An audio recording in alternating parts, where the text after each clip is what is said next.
Hi there, welcome to Behind the Bar with Cara Devine, and I'm pretty lucky today. I've got a little guest here. This is Tom Warner from Warner's Gin.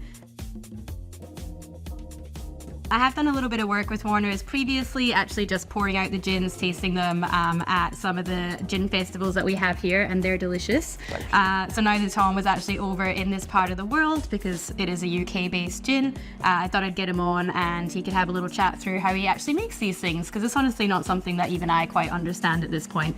How do you get apples and pears into a bottle? Apples and pears into a bottle. I think I'm the lucky one being here today, Cara, actually. But apples and pears in a bottle, that's something that we started developing 2014. Our first bottle is the Harton Dry, so that's actually the base for these two gins. Yeah. So we need a London Dry to start. Yeah. And this all started actually when we were developing that recipe. My mum came into the kitchen with a bottle of London Dry that she bought. I won't name the brand, and we were like, boo, Mum, what are you doing? We're going to be a cool distillery.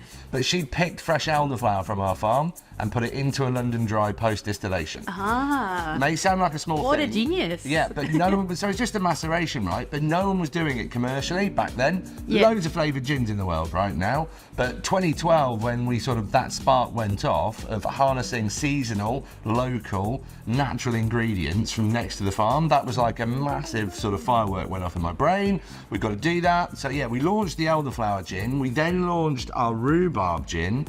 And it's really the rhubarb gin that led to the apple and pear, and both of these bottles, a third of the bottle's juice.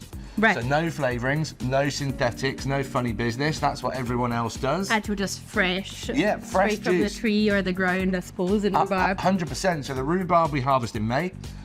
We freeze it, put it through a cider press frozen. That gives us the best results. Same with the apples. They come off, they're pressed fresh. It's apples and pears. So we're distilling a London Dry, comes off the still at 89%, rough as an average when we're doing a distillation. Yep. We're then using the juice instead of water to cut that spirit to bottle strength. So I think that's honestly why I like these gins, because they actually just, I know it sounds really silly, but they taste like the thing that they say on the bottle, which is not always the case, I suppose. So we've got your mother to thank for that. 100%. Cheers to Adele. Well, that's the, when people are working with flavourings, that's really on the spectrum of flavour of Mother Nature. You're taking a really thin sliver of that ingredient, whereas when you work with the actual produce itself, you get the full spectrum. You get the acidity, you get the sweetness, you get the fruity notes. All of those volatile flavour compounds come through. Because you guys actually are a farm as well, right? Yeah. That was the beginning of it. Yeah. You were meant to make perfume or something. Well, yeah, Essential so oils. farm diversification. A farm is an absolute liability. That's why there are no young farmers in the world, because it's just really, really hard work. And I was looking, one day I'm going to inherit this liability. It's like, what do you do with it? How do you use it for something different?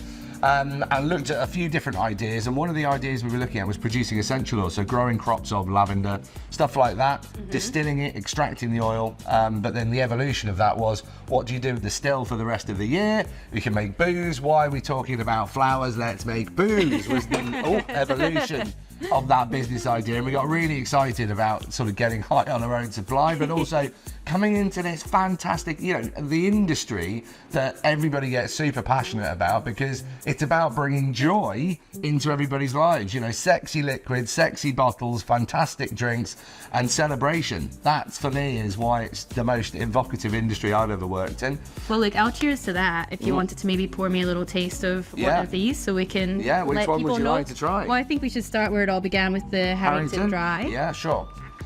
Quite broad shoulders in terms of the botanical loading, and rich in spice. We were sort of, when you start a distillery, how do you even begin to pick the botanicals that are going to go into your gin? Big nod to the spice trade, which brought distilling to Europe. Alembic stills came in from the Middle East. So we decided to sort of work into some quite heavy spice with this one, but marry it with British spice. It's super woody on the, you really can tell that's going to have a pretty strong backbone there already. 100%. Yeah. You got a lot, when you get it on the palate, there's a huge amount of structure that comes from black pepper. There's a lot of cardamom, fresh orange peel that we get from a local juicing factory. So that would have been landfill, but it's fresh, awesome ingredients. Don't let it go to waste. Yeah. Homegrown Angelica from the farm. That's one of the biggest crops we grow, because we're up to 15 acres of botanicals now on the farm. 250,000 plants, 750 trees for flavour. We believe real tastes better, and we've quantified through the local university using gas, chromatography to actually separate all of our essential oils down to a molecular level, and we know that the stuff we grow on the farm has way more flavour compounds than anything we can buy in from a botanical supplier. That's actually so cool. I've never heard of that before, but proper nerdy. Yeah, so this gin, super vibrant on the nose. There's a lot of cardamom and black pepper that comes up. Keeps the cardamom like right on the back palate as well, which I always like because it kind of pulls drinks through quite nicely right at the end there. And well, you'll see when you get it onto the palate. Super sweet. You know, it's a London dry style gin, but that cardamom, the fresh orange peel, I think the pepper's giving it a lovely mouth structure. That palate weight as well, you know that is gonna make a good martini in my professional opinion. 100%. It's a one-shot distilled gin, batches of 700 bottles, so that's micro stuff. Yeah. But that gives you that sort of viscosity, I think, as well, oiliness. Awesome. So you use that, and then I guess the rhubarb was the one that came next? Yeah, rhubarb. So this, I didn't want to make it. A guy called Fraser, I was at a trade show, he ran a big produce company. It was back when craft distilling wasn't a thing. Yeah. So he was just blown, this was like 2013. He was like, my God, I want to be part of your journey. You're making gin on your farm, this is so cool. And he tried to sell me loads and loads of different ingredients over 3 days, and I was just like, I don't want to make another product, Fraser. I had my dry, I got my elderflower, I was going to do a slow. On the last day, he said, look, I run a Crown estate, so it's a royal farm that I manage. On it is a patch of rhubarb that makes 3 tons a year. And I was like, nah, yeah, okay. And he said, I can give you traceability. It was Queen Victoria's rhubarb crop. And I was like, I'd have all 3 tons, Fraser. And so that's how the first rhubarb gin in the world was born. Loads of people now make rhubarb gins. There's lots of tribute acts. There's only one Rolling Stone. So we launched this 2014, went off like a fucking rocket. Sorry, it's it's after 45 seconds. We should be fine. Yeah, we should be okay. So yeah, went off like a rocket, and it kind of transformed the gin. No one was doing that fruity notes in gin. No one was doing gin with colour. So like, you know, there's some big launches obviously around your slow gins and stuff. But a lot darker. The pink gin that we're lighter seeing. blush. Yeah. So that was really ground zero for all of that kind of stuff, because it just went nuts in the UK, and then all of the big boys launched all of those products that came into the market. But this is 100% natural, and third of the bottle, rhubarb juice. The super cool thing about rhubarb juice, it's 3 pH. So super acidic. Yeah.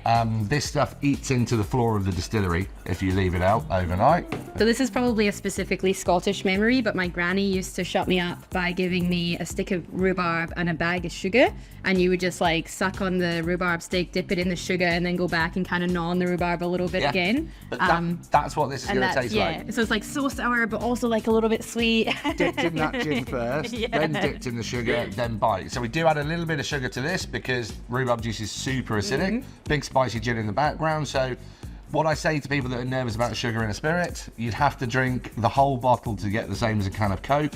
A can of Coke is not going to get your stomach pumped in hospital. So, there's a lot of booze. Be more worried about the amount of booze in the bottle than the sugar content, gang. Oh, it does bring me back. Oh, it's delicious my granny's stuff, right? kitchen floor. Honestly, as you say, really just genuinely tastes like proper rhubarb. It's got that real tartness. It's delicious stuff. This is my favourite. Yeah, I mean, it's 50% of our volume globally. There aren't, lots of people try and make rhubarb gins. They're using flavouring, doesn't have that acidity. This is super interesting to work with in cocktails. Yeah. Great in a G&T. Which we will be doing later, so make sure you've liked and subscribed and all of that stuff.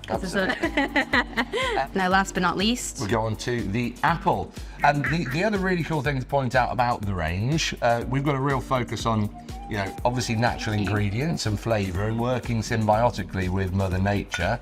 And part of that mission, we got our B Corp accreditation. I know, that's awesome. Congratulations. Thank you very much. That was like a 3-year journey to get to that point, but it's super cool. And if no one knows what B Corp businesses are, why they didn't call it A Corp, I don't know. Because people just think, oh, you didn't do well enough to get the A, but B Corp is the name of it. It means you're putting people and planet before profit, and you're using business as a force for good in the world. So you're looking after Mother Nature, society, and everyone that you come into contact with. So it's a super cool thing to do. Yeah. Apple and pear, this is like a dessert wine. Drinking this straight out of the freezer is super dangerous and delicious. It's almost like Sauterne. I get that real like it's got a bit of a honeyed nuttiness to it. Everyone always says honey. No honey in it, but everyone always gets that honey note that comes through from it. Yeah, it's cool. Yeah, just I reckon like straight over ice at the end of dinner as well. So good. Yeah. And just interesting to swap it into classic cocktails. You know, make a martini with that. And Yeah. you've got, especially if you're scared of martinis, that's like a martini with stabilizers. Yeah, we always like gateway martinis because we're 100%. always trying to bring everyone over to the dark side. Absolutely, yeah. Thank you so much for that. That's a little introduction to the range. As I said, I'm going to be making some drinks up next. Hopefully I'll do Tom proud on those ones. But make sure you've liked and subscribed, and we will drop some distribution details below. These are available both in Australia and obviously the UK and now America too, which is very exciting. But thank you very much. And now you have to say Warners. So now you know. That's my sign off, but I feel like you should do it this time. Warners, so now you know. Good job. Thank you.